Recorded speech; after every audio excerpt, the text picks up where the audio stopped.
It's 7:15 on a Tuesday morning. Two alarms go off in the same city. Same apartment complex. Same thin walls separating identical units. In the first apartment, the phone alarm is followed by another sound, a banking notification. The balance dipped below $200 overnight. Rent is due in 6 days. Coffee is made quickly, half drunk while scrolling through emails about credit card minimum payments. The closet is full, the kitchen cabinets are full, the storage locker downstairs is full. And yet somehow the bank account always feels empty. Across the hallway, another alarm goes off at the same time. Same building, same square footage, similar job title. The difference is subtle. The kitchen counter is almost empty. The closet holds maybe 20 pieces of clothing.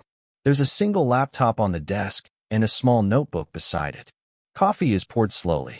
The banking app gets opened too, but this time it shows something different. 18 months of expenses sitting quietly in savings. 20% of every paycheck automatically invested before it ever touches the checking account. One person earns about $95,000 a year and constantly feels behind. The other makes closer to $52,000 and could stop working tomorrow without panic. Same city, same life stage, similar jobs, but two completely different financial lives. And the difference is in income. It's the rules they follow about what they allow into their life. Hey, I'm Brian, and I spend way too much time thinking about why some people seem permanently financially stable while others, even high earners, constantly feel like money is slipping through their fingers.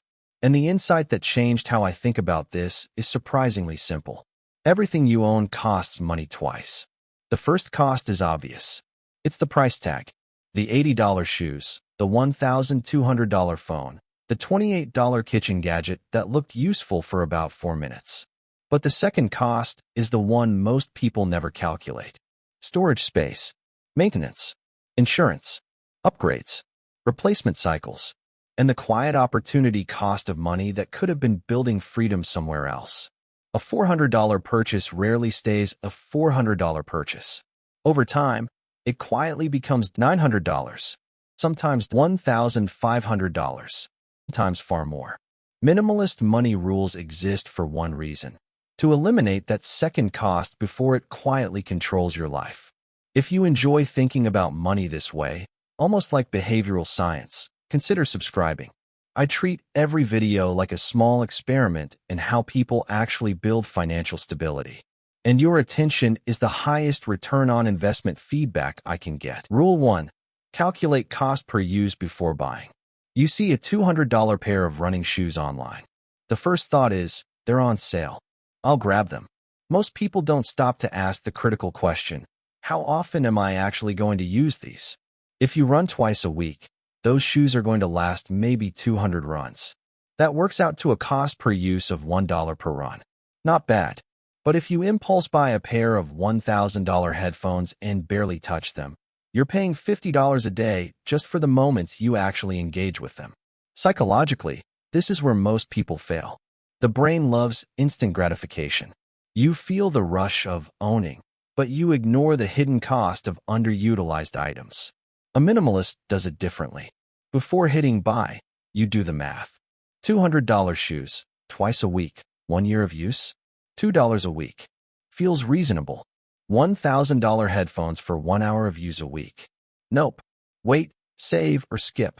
That simple calculation separates purchases that serve you from purchases that own you. Rule 2. Run the replacement test. Here's a trick most people never try. Imagine your new gadget, jacket, or kitchen appliance disappears overnight. Would you spend money to replace it tomorrow?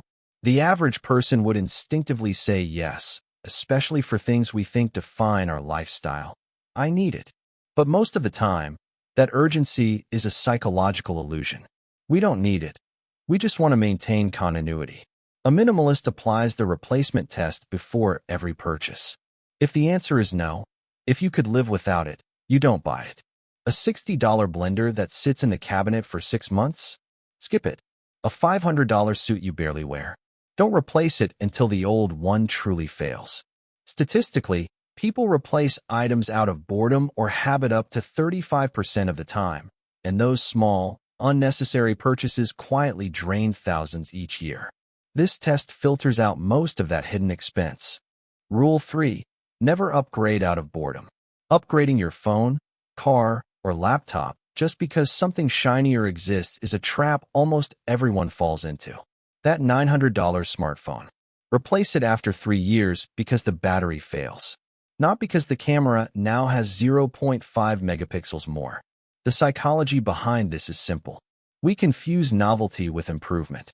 Dopamine spikes trick your brain into thinking you're making progress.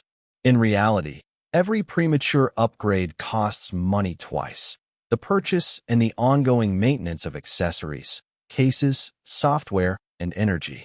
A minimalist waits until the current item genuinely fails. They ask, does this item actually prevent me from functioning, or am I just chasing novelty? That pause alone can save hundreds, sometimes thousands, per year, while keeping your life less cluttered. Rule 4. Create friction for spending. Your environment shapes your spending more than your discipline. Think about it. Online checkout is 1 click away. The physical mall is just 20 minutes from your house. Notifications ping constantly. Most people fail because there is zero friction. Money leaves the account before the brain catches up. Impulse purchases, late-night retail therapy, and the endless scroll of online stores quietly drain cash. A minimalist flips this. They make spending hard and saving easy. Credit cards are tucked away. Automatic transfers route 20% of every paycheck straight to investments. Shopping apps are deleted. Cash purchases are limited to a weekly envelope. By structuring your environment, you remove reliance on fleeting willpower and let the system do the work for you. If you're new here and just subscribed, comment your name below. I read every comment and shout out new subscribers in my next video. I do appreciate you joining me on this finance journey. Rule 5. Count what you own. Most people stop noticing what they actually have. Clothes pile up in drawers. Kitchen gadgets vanish under stacks of paper. Even that organized closet feels full because your brain stops tracking the items. This matters because unchecked accumulation creates hidden costs. Every object takes mental energy to manage, space to store, and time to maintain. Studies show the average household owns over 300,000 items, many of which haven't been used in the past year. Minimalists handle this differently. They routinely take stock. A simple walk through your closet, desk, or garage once a month keeps awareness alive. You see what's underutilized and consciously decide whether it deserves a place in your life. Counting creates friction against mindless accumulation and stops, out of sight, out of mind, spending before it starts draining your resources. Rule 6. Rent or borrow first. Before buying, consider whether you can rent or borrow. A $400 tent? Maybe borrow from a friend for a weekend. A $200 power tool? Rent it for the project. Why does this work? Because the desire to buy often spikes when enthusiasm is temporary. Renting lets you test your real need without paying the full cost up front. Behaviorally, this exploits a simple truth. Commitment creates clarity. After renting or borrowing, you notice how often you actually use it. Many items never make it to a permanent purchase. This approach can save hundreds or even thousands per year on purchases that end up unused. Minimalists don't assume desire equals need. They test it first. Rule 7. Watch the lifestyle multiplier. Every big purchase triggers hidden follow-on costs. Buy a $1,500 mountain bike. Now you need helmets, racks, maintenance, weekend trips. Upgrade your laptop. Suddenly you're buying software, adapters, and maybe a standing desk. Most people underestimate this multiplier. A 2019 survey found that additional expenses average 30 to 40% of the initial purchase on new gadgets, vehicles, and hobbies. Minimalists anticipate it. Before any major purchase, they map out the related costs. They ask, do I want the whole cascade, or just this one item? That pause prevents unplanned financial stress and keeps their lives simpler. Rule 8.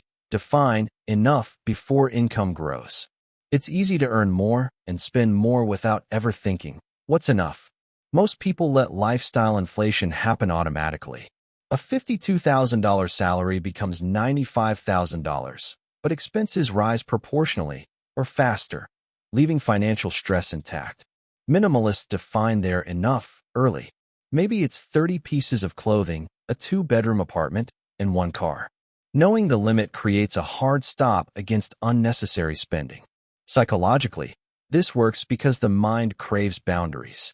Once enough is defined, every new dollar can either reinforce stability or upgrade lifestyle consciously. Defining enough prevents the endless trap of chasing bigger, newer, shinier. Rule 9. Measure wealth by optionality. Wealth isn't how much stuff you own. It's the freedom you have. You could leave your job tomorrow, take a sabbatical, or weather an emergency without panic. That's optionality. Most people measure wealth incorrectly. They track net worth as accumulation of possessions, cars, houses, gadgets, rather than liquidity and flexibility. Owning $200,000 in collectibles isn't the same as $200,000 in savings and investments that you can deploy freely. Minimalists prioritize flexibility. They invest, save, and limit liabilities. Every decision answers the question, does this increase my freedom or just my stuff? Optionality becomes the real metric of stability, not accumulation. Rule 10. Declutter in cycles, not purges. Annual decluttering marathons rarely work. They feel exhausting and sporadic. Most items sneak back in over the next year, and you end up in the same clutter loop. Minimalists declutter in cycles, weekly or monthly mini-checks. Clothes, gadgets, papers, kitchen items, they move through a routine inspection. Anything unused for a set period gets donated, sold, or recycled immediately. Behaviorally, this prevents attachment creep and keeps the environment lean. Psychologists call it the freshness effect. Small, repeated actions create lasting habits, while rare, dramatic purges create temporary relief and long-term relapse. The result? A home that stays manageable, a mind that stays calm, and a bank account that isn't quietly drained by forgotten and used possessions. So how do you actually start applying all of this without turning your life upside down? Start small. This week, do 2 things. First, calculate the cost per use of the last 3 things you bought. Not what they cost, how often you realistically use them. Second, walk through your home and count something simple. Shoes, jackets, kitchen gadgets. Awareness is the first layer of control. This month, apply the replacement test to every non-essential purchase. If something disappeared tomorrow and you wouldn't rush to replace it, it doesn't belong in your cart today. This quarter, set up friction. Move money automatically, maybe 15% or 20% of your paycheck, straight into savings or investments before you ever see it. Delete shopping apps. Make spending slightly inconvenient. And this year, define what enough actually means for you. Your housing, your wardrobe, your lifestyle. Once you know your number, every dollar beyond it becomes a tool for freedom instead of more clutter. Here's the interesting part most people miss. Minimalism and financial stability reinforce each other. Spending less leads to higher savings. Higher savings create financial security. Financial security reduces the emotional urge to spend again. Minimalism leads to stability. Stability creates calm. Calm removes the pressure to constantly upgrade your life. But the opposite loop also exists. Stress leads to impulse purchases. Impulse purchases create clutter and debt. Debt increases stress again. The cycle compounds either way. The rules you follow determine which direction it spins. Remember those 2 people from the beginning? Same building, same city, similar jobs. One life surrounded by things they barely notice anymore, constantly chasing the next purchase while the bank balance quietly drains away. The other owns fewer things, but each one serves a clear purpose. Their expenses are lower. Their savings grow automatically. Their life feels lighter. The difference isn't discipline in a heroic sense. It's just a small set of rules repeated over time. Because in the end, minimalism isn't really about owning less.